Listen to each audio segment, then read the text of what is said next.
How to increase your credit card limit on Bank of America. Hi everyone, this is Kate here and welcome back to the channel, and on today's video we will learn how we can increase credit card limit on Bank of America. So without further delay, let's get started.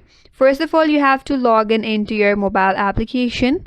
So as you can see here, the step 1 is to log in into your mobile application.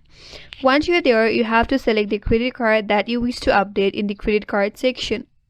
After that, step number 2 is to scroll down to credit card line or credit line section and tap on credit line increase. That will take you to a form on a secure web page that shows your credit line. So once you this kind of interface, head over to credit line increase. After that, you have to complete your Bank of America's request or credit line increase form. Then you have to be prepared to share your details such as your occupation, income and house payment information. So once you this kind of interface, you have to provide all of the information.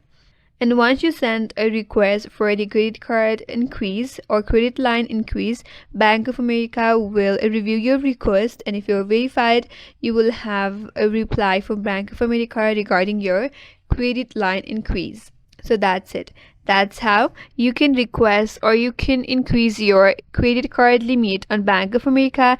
And that's all for today's video. Hope this video was helpful, and if you're new to our channel, consider subscribing. Thank you for watching and stay tuned for more videos.